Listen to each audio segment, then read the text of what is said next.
Lajmi i mirë në gjuhën shqipe. Përshëndetje të dashur miq. Ju ftojmë të dëgjoni lajmin e mirë.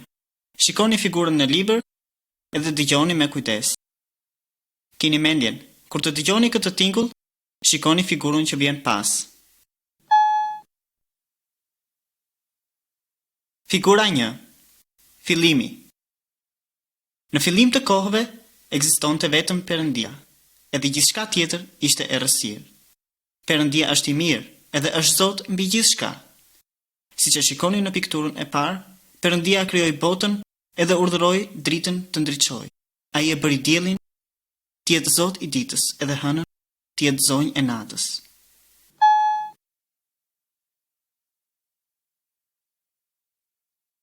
Figura 2. Fjala e Zotit. Libri që shikoni në figurë quhet Bibël. Ky libër është fjalë e Perëndisë, edhe na flet për Perëndin dhe veprat e tij. Perëndia i do të gjithë njerëzit.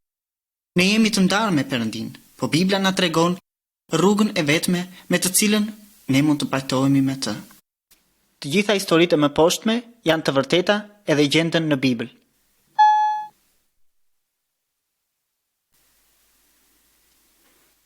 Figura 3. Krijimi. Perëndia e bëri gjithçka nëpërmjet fjalës së tij. Gjithçka që bëri ishte e mirë. Ai krijoi tokën edhe malet, detin edhe lumenjt. Pastaj, ai krijoi gjithë qeniet e gjalla, peshqit në ujë, zogjt në ajër, edhe të gjithë kafshët e tjera. Perëndia u kënaq me gjithë ato që bëri, sepse ato ishin të mira.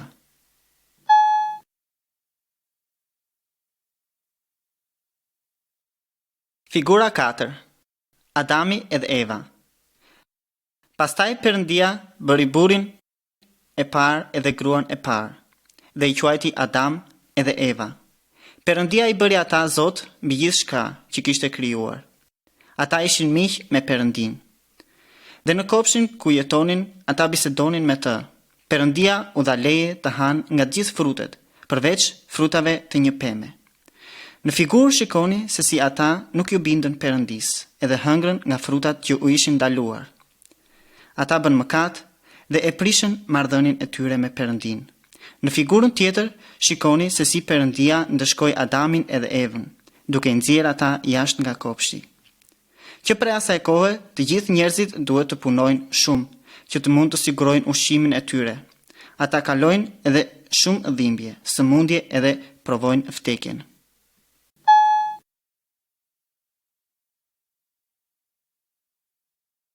Figura 5. Kaini edhe Abeli. Adami edhe Eva kishin 2 djem, që quheshin Kain edhe Abel. Kaini e kishte zili Abelin, edhe një ditë e vrau. Perëndia e ndëshkoi Kainin për mëkatin e tij, ashtu siç ndëshkoi Adamin edhe Evën për mëkatet e tyre. Ne jemi pasardhës të Adamit dhe të Evës, dhe të gjithë kemi bërë mëkat si ata. Mëkati të ndan nga Perëndia. Ne të gjithë meritojmë dëshkim për mëkatin ton.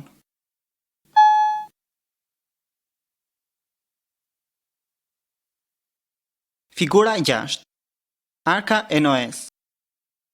Kaluan shumë vjet edhe shumë bij të Adamit erdhën në jetë. Gjithë këta njerëz bën mëkat dhe nuk ju bindën Perëndisë. Mëkati i njerëzve u rrit kaq shumë sa që Perëndia vendosi t'u sjellë njerëzve shkatrimin nëpërmjet një përmbytje të madhe. Vetëm një njeri e donte Perëndin dhe e dëgjonte. Ky e kishte emrin Noe. Perëndia i tha Noes të ndërtonte një ark të madhe si anije. Me këtë ark, Perëndia do të shpëtonte Noen edhe familjen e tij. Gjatë gjithë viteve që ndërtonte arkën, Noeja fliste për drejtësinë e Perëndisë, po njerëzit nuk i besonin para lajmërimit të Noes. Ata nuk donin të hiqnin dorë nga rrugët e tyre të këqija e të shpëtonin nga kjo përmbytje.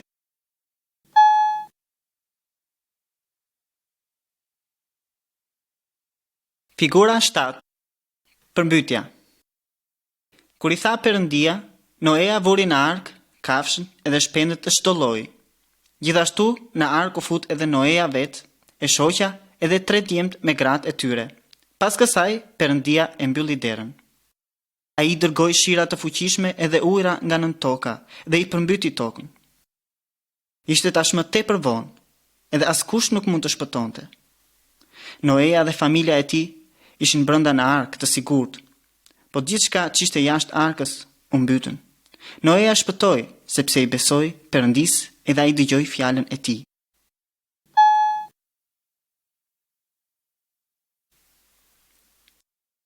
Figura 8. Abrahami, Sara edhe Isaku.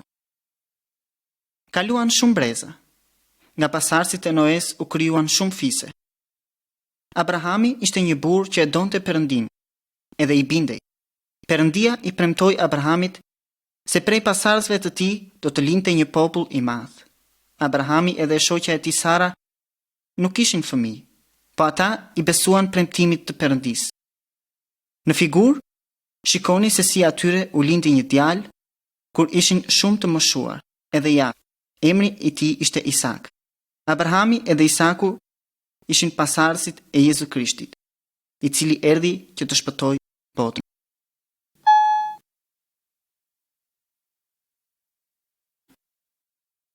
Figura 9.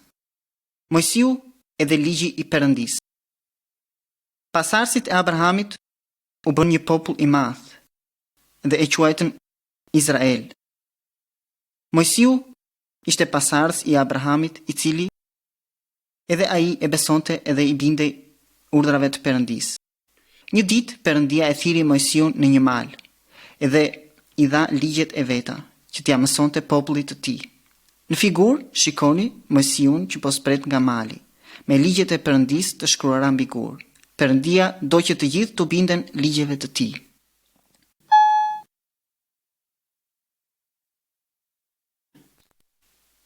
Figura 10. 10 porosit. Ja se shton disa nga porosit që Perëndia i dha Mojsiut. Të duam edhe t'i bindemi të vetmit Perëndi të vërtetë. Duke filluar nga piktura e parë majtas, sipër, shikojmë se nuk duhet të adhurojmë idhujt, apo figura, ose kafsh e sende të tjera. Duhet të adhurojmë Perëndin e vetëm dhe të vërtetë. Në figurën tjetër, babai edhe nëna dhe fëmijët i falen Perëndisë së bashku.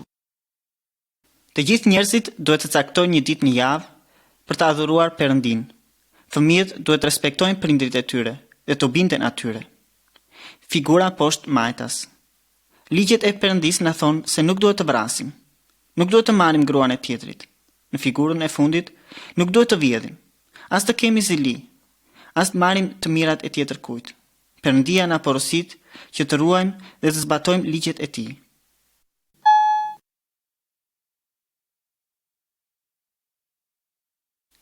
Figura 11. Kurban për mëkatin. Në atë kohë, kur dikush bënte mëkat, duke thyer ligjet e Perëndisë, ai duhet të bënte kurban një qenj për Perëndin, në mënyrë që atij t'i falej faji. Qengji duhet të vdiste në vend të atij që kishte bërë fajin. Qengji ishte simbol i birit të Perëndisë, i Zotit Jezu Krisht. Jezusi do të vinte që të vdiste për gjithë popujt e botës, si kurban për Perëndin. Ai është qengji i Perëndisë që e largon mëkatin e botës. Jezusi u bë kurban për mëkatin tonë, duke vdekur mbi kryq të drunjt. Beso tek Zoti Jezus, pranoje mëkatet e tua, kthe rrugë prej tyre dhe Perëndia do të të falë.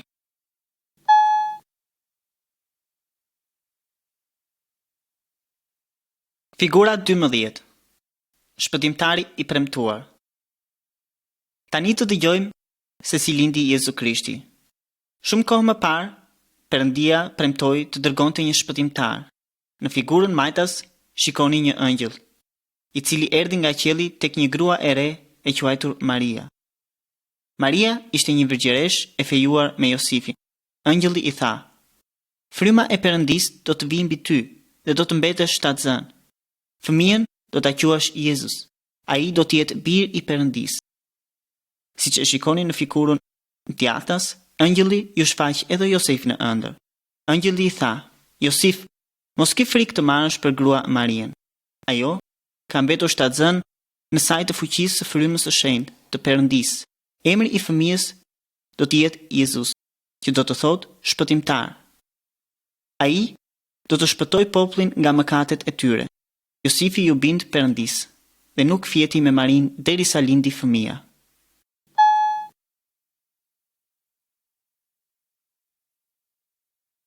Figura 13. Lindja e Jezusit. Josefi dhe Maria duhet të shkonin në një qytet të quajtur Betlehem. Kur arritën atje, zgjedhën vend ku të rinin. Gjithë shtëpitë ishin plot e përplot, kështu që atyre ju desh të rinin në një stall. Atje Maria lindi i Jezusin. Atë natë, disa barinjve që përuanin telet në një fush aty afër, ju shfaq një ëngjëll. Ëngjëlli u tregoi atyre për lindjen e Jezusit në Betlehem.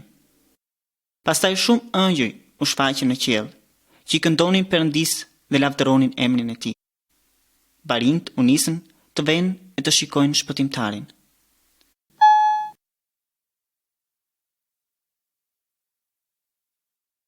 Figura 14. Jezusi mësues.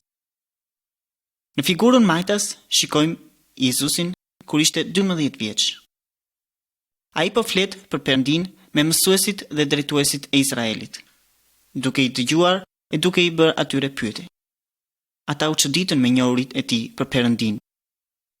Figura djathtas tregon Jezusin kur u rrit, duke u mësuar njerëzve për Perëndin. Disa i besuan mësimit të tij edhe ju bindën. Disa të tjerë nuk besuan dhe e kundërshtuan. Perëndia do që ne ta besojmë e ta ndjekim pas Jezusin.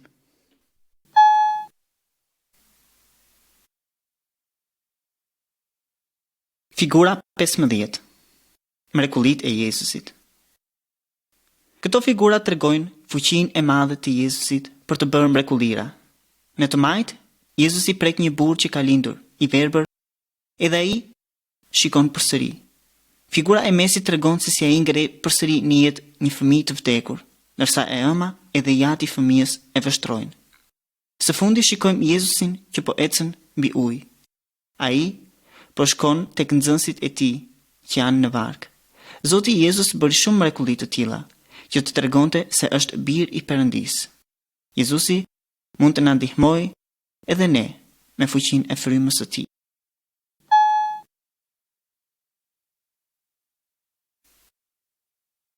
Figura 16. Vajtjet e Jezusit. Jezusi bëri shumë gjëra të mrekullueshme, edhe shumë njerëz e ndoqën pas.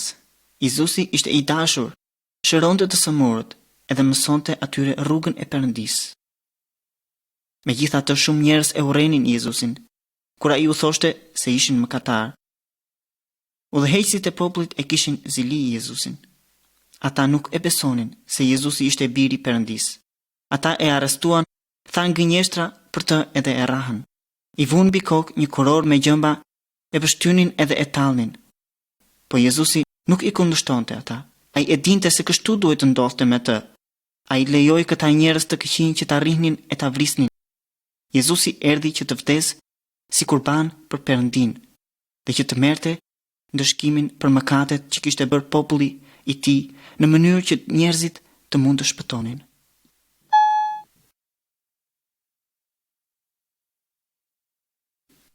Figura 17. Jezusi kryqësohet. Ushtarët e kryqëzuan Jezusin në një kryq të drurtë. Ata e ngulën kryqin në tokë dhe Jezus qëndroi i varur atje derisa vdiq. Edhe 2 kriminela u kryqëzuan me Jezusin. Në atë kohë e kishin zakon që kriminalët t'i vrisnin duke i kryqëzuar. Po Jezusi s'kishte bërë asgjë të keqe. Ai u bë kurban që të paguante për mëkatet e njerëzve. Ne të gjithë kemi mëkatuar dhe duhet të vdesim për mëkatet tona. Jezusi mori ndëshkimin që na takon neve. Në rast se pranojmë që jemi mëkatar dhe largohemi nga mëkatet, Perëndia do të na falë. Beso në Jezu Krishtin dhe do të shpëtosh.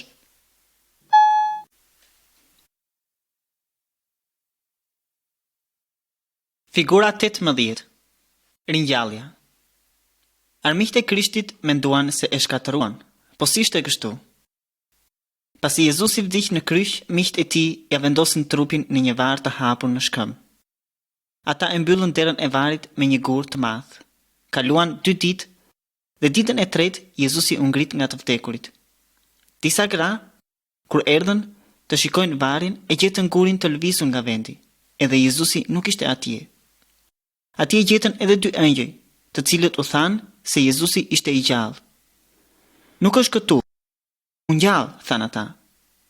Kur Jezusi u ngrit nga të vdekurit, ai provoi qartë se është Perëndi. Jezusi është i gjallë edhe sot, edhe është më i fuqishëm se djalli edhe se vdekja.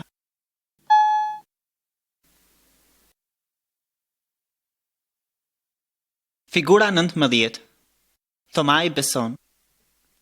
Si u ngriti Jezusi nga të vdekurit, shumë nga ata që i vinin pas e pan, folën edhe hëngrën me të. Thomai, një nga nxënësit e Jezusit, nuk e besonte që Jezusi ishte Perëndi dhe ishte ngjallur nga të vdekurit. Ai tha: "Po nuk e pash plagën e goshtëve dhe nuk i preka, nuk do të besoj." Në figurë shikojmë se si Jezusi vjen dhe i tregon Thomait plagët e tij. Thomai nuk kishte më dyshim. Ai ra në këmbët e Jezusit edhe tha: "Zoti im dhe Perëndia im." Jezusi tha: "Të bekuar janë ata që nuk më pan edhe më besuan."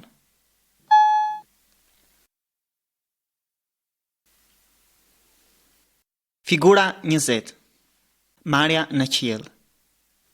40 ditë pasi Jezusi u ngrit nga të vdekurit, ai u shfaq njerëzve shumë herë.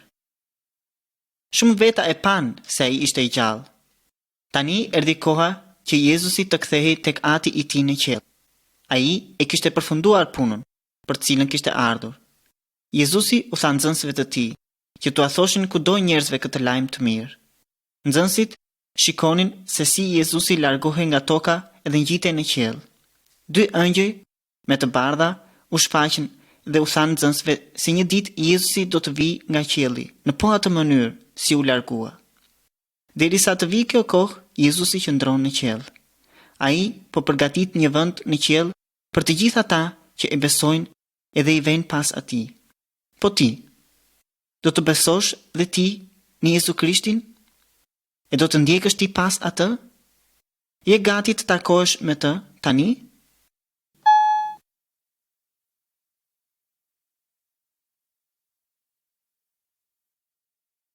Figura 21. Kryqi i zbrazur. Pse vdiq Jezusi në kryq? Jezusi vdiq që t'i shpëtojë mëkatarët nga ndëshkimi që u takonte të merrnin për mëkatin e tyre. Jezusi nuk bëri asnjë mëkat, po vdiq që të marrë mbi veten e tij mëkatin që na ndan ne nga Perëndia. Kryqi na kujton se Jezusi ishte qenj i Perëndisë i panjollosur. Ai u bë kurban për ne. Kur besojmë tek Jezusi dhe kthehemi nga rruga e mëkatit, Perëndia na i fal mëkatet. Jezusi na bën që të jemi përsëri bijtë të Perëndisë. Figurat e mëposhtme do të ndihmojnë të kuptosh se çdo të thotë të jesh besimtar.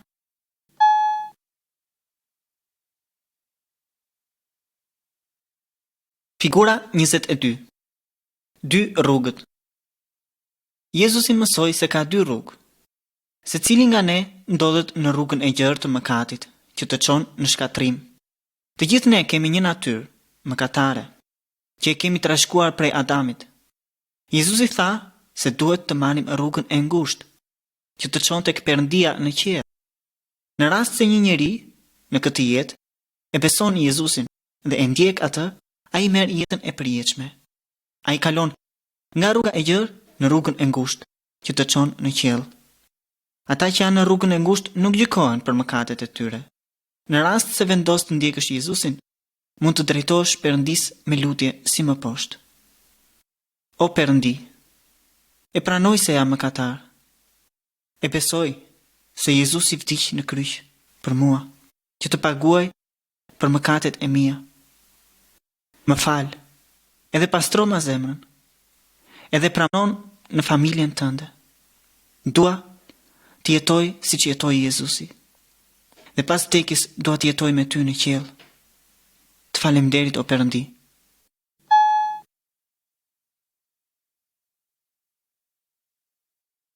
Figura 23.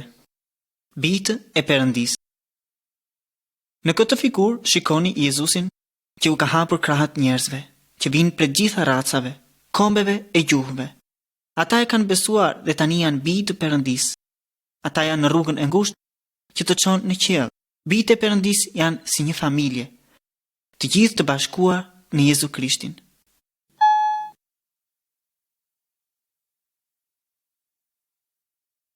Figura 24. Të lindësh përsëri.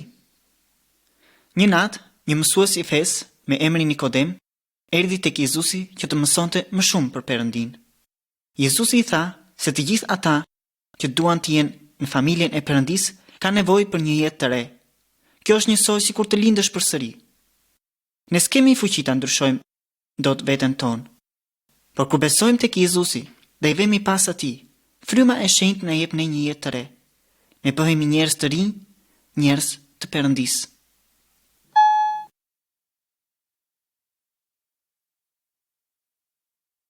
Figura 25. Ardhja e frymës së shenjtë. Njerëzit në figurë janë nxënësit e Jezusit.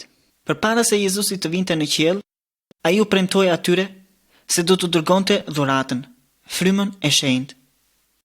10 ditë pasi Jezusi vajti në qiell, këta njerëz u mblodhen të gjithë së bashku. Pa pritur, fryma e shenjtë e Perëndisë erdhi përmbi ta edhe i mbushi ashtu siç kishte premtuar Jezusi. Nxënësit morën fuqi të flasin në gjuhë të ndryshme, që të tregojnë të gjithë njerëzve veprat e mrekullueshme që kishte bërë Perëndia. Fryma e Perëndisë është e gjallë tek të gjithë besimtarët e vërtet, dhe u jep atyre fuqi që të duan Jezusin dhe t'i binden atij.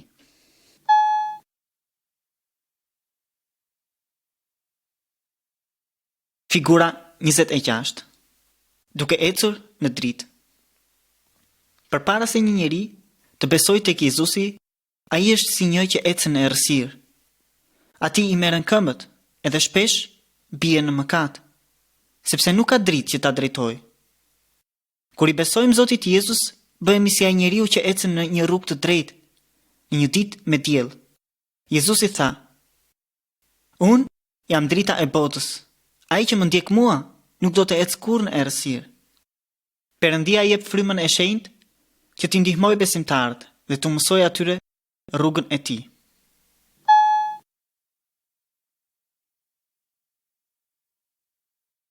Figura 27. Një njeri i ri. Ai që ka besuar në Jezu Krishtin është tani një njeri i ri, edhe i bindet fjalës së Perëndisë. Ai është mirënjohës që Perëndia i ka falur mëkatet. Ai që ka besuar nuk tradhton bashkëshort. Nuk zihet, nuk vjedh, nuk i falet idhujve ose perëndive të tjera. E shenjtë i jep besimtarit fuqi që të largohet gjërave të këqija dhe të bëjë gjëra të mira.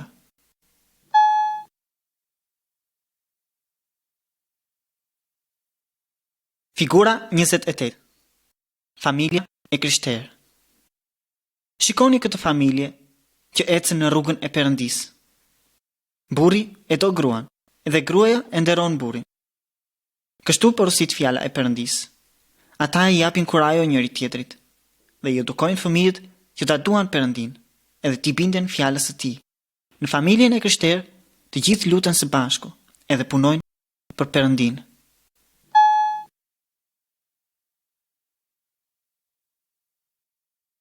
Figura 29. Ti doni armiqt. Jezusi i mësoi nxënësit e tij që t'i duan njerëzit, madje edhe armiqtë e tyre.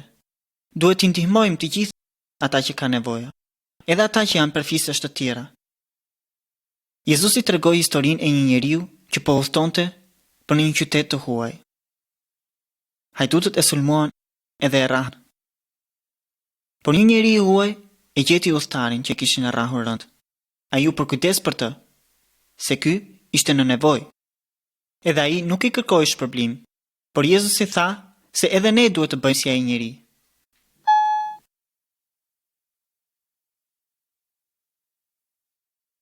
Figura 30. Jezusi është i fuqishmi. Këta burra po djegin idhujt edhe gjithë shkan adhuruar më përpara. Përpara se të besonin tek Jezu Krishti, ata besonin në këto gjëra. Por besimtari krishter duhet të hedhë tutje gjithçka që i takon djallit edhe frymërave të këqija. Zoti është më i fuqishëm se djalli dhe frymrat e këqija, më i fuqishëm se idhujt, nuskat edhe hajmalit. Ne besimtarët nuk kemi nevojë të druhemi djallit. Duhet i lutemi Perëndis që të na ndihmojë e të na mbrojë.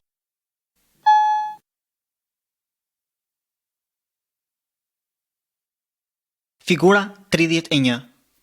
Frymët e këqija dalin jashtë. Në këtë figurë shikojmë një njeri që e kanë pushtuar frymët e këqija. As litarët, as zinxhirët nuk e mbajnë dot të lidhur, se frymët e këqija që janë brenda tij janë shumë të fuqishme. Jezusi i urdhëroi frymët e këqija të dalin jashtë njeriut, edhe ato bën kështu. Ky njeri u bë mirë edhe vajti t'u tregoj miqve të tij se çfarë bëri Jezusi për atë. Jezusi është shumë më i fuqishëm se sa çdo frymë. Djalli edhe frymët e këqija janë të detyruar t'i binden atij. Në rast se të shqetësojnë frymët e këqija, kërko nga besimtarët e tjerë që të luten bashkë me ty. Lutju Zotit Jezus Krisht, edhe ai do të pastrojë. Në rast se e duam dhe i bindemi Jezusit, ai jeton tek ne. Fuqia e tij na mbron edhe Satani nuk mund na dëmtojë.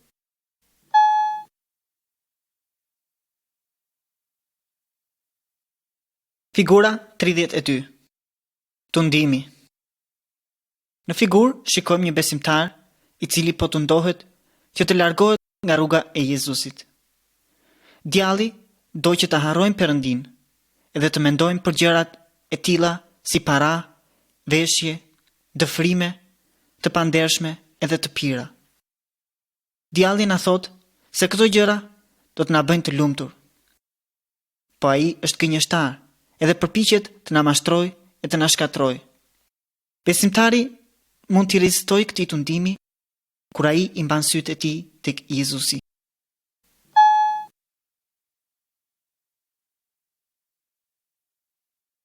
Figura 33. Po të bëjmë mëkat. Jezusi tregoi këtë histori. Një djalë i ri e la shtëpinë edhe vajti diku në një vend të largët, edhe bëri shumë gjëra të këqija. Ai bëri tradhti bashkëshortore, prishi gjithë paratë që i dha i ati, edhe bëri shumë faje të tjera.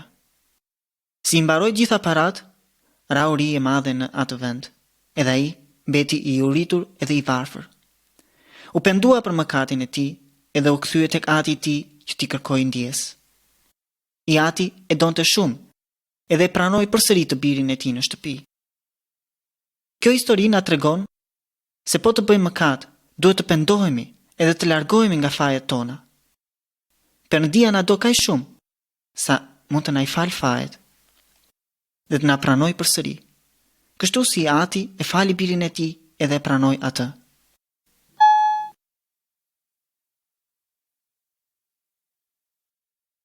Figura 34. Sëmundjet. Buri edhe gruaja në figurë duken të shqetësuar, sepse i afërmi tyre është shumë i sëmur. Kur sëmurën, ç'mund të bëjnë njerëzit e Perëndis? Ata mund t'i luten Perëndis dhe të besojnë se ai do të bëjë atë që është e mirë për ta. Perëndia mund të shërojë të sëmurët, ose mund të ndihmojë të gjejnë ilaçin e duhur. Perëndia na do dhe ndjek me kujdes gjithçka që ndodh bijve të tij. Perëndia e mbron besimtarin nga djalli, prandaj nuk kemi pse të friksohemi. Jezusi është me ne që të na jap forcë, na jap paqe në kohë shqetësimesh.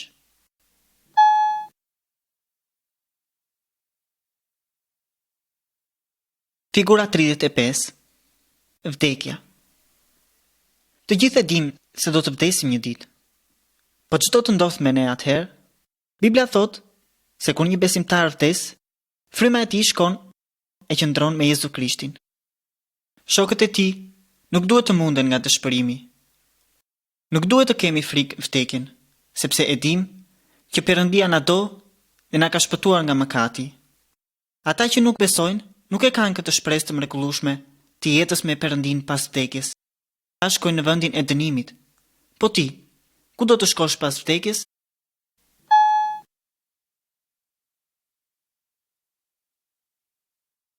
Figura 36. Trupi i Krishtit. Të gjitha pjesët e trupit kanë një funksion të veçantë. Syri është për të parë, veshi për të dëgjuar, goja për të folur e për të ngrënë. Të gjitha pjesët e trupit punojnë së bashku. Në rast se njëra pjesë e trupit është e sëmurë ose e vrarë, gjithë trupi vuan bashkë me të. Perëndia thotë se besimtarët janë pjesë të një trupi, që është kisha. Jezusi është koka e këtij trupi. Perëndia ka një punë të caktuar për çdo besimtar: të predikojë, të këndojë, të japë mësim, të punojë arën apo të gatuajë. Gjithë secili duhet të punojë për Zotin Jezus, që i gjithë trupi të jetë i fortë. Të gjithë besimtarët duhet ta duan njëri tjetrin dhe të punojnë së bashku, se ndryshe trupi i Krishtit vuan.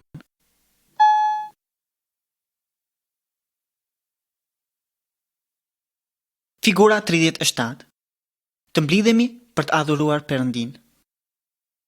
Të gjithë besimtarët duhet të mblidhen rregullisht që të adhurojnë Perëndin. Ne duhet të mësojmë nga fjala e Perëndisë, të këndojmë hymne e Atij dhe të lutemi Atij. Duhet të shërbejmë gjithashtu veprës së Perëndisë. Perëndia na porosit gjithashtu të kujtojmë gjithnjë vdekjen e Jezu Krishtit. Në këtë figurë shikojmë besimtarët që po ndajnë me njëri tjetrin bukën edhe verën. Buka na kujton trupin e Jezu Krishtit, që u dha në kryq për ne. Vera na kujton gjakun e tij, që u derdh që të na shpëtojë ne nga mëkati.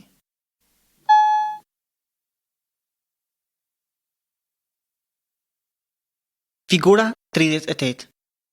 Jezusi do të vijë përsëri. Një ditë Zoti Jezus do të vijë papritur nga qielli, ashtu siç na ka premtuar. Ai do të vijë të marrë gjithë besimtarët e vërtetë. Jezusi do të ngjallë gjithë bijtë e Perëndisë që kanë vdekur. Varret e tyre do të mbeten bosh. Bijtë e Perëndisë që janë të gjallë do të bashkohen me ta. Të gjithë bashkë do të takohemi me Zotin Jezus në hapësirë dhe do të jemi gjithnjë me të. Por ata që nuk besojnë do të mbeten për të gjykuar. Nuk e dim kohën e caktuar kur do të kthehet Jezusi, po duhet të jemi gjithnjë gati. Je gati ti të presësh Zotin Jezus nëse ai vjen sot?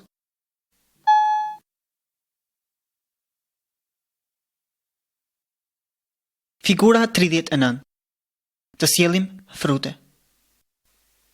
Ashtu si pema që shikoni në figurë jep frute, kështu edhe besimtari krishter prodhon frutet e frymës.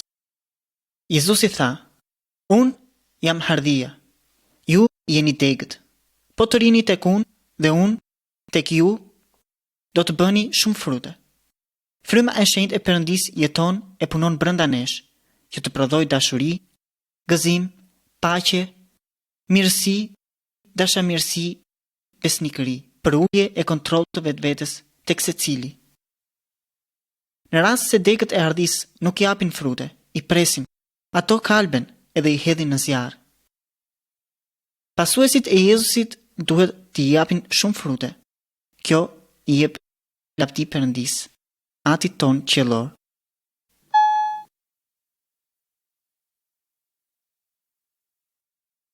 Figura 40. Të japim dëshminë tonë. Jezusi i porositi të gjithë besimtarët të shkojnë e të përhapin lajmin e mrekullueshëm që i shpëton njerëzit nga feri dhe nga mëkati. Figura tregon një besimtar i cili duke bërë ashtu siç i thot Jezusi, u tregon të tjerëve për të. Fryma e shenjtë e Perëndisë do të na ndihmojë të dëshmojmë për Jezu Krishtin. Edhe ju mund të tregoni të tjerëve se ç'mësuat nga ky libër.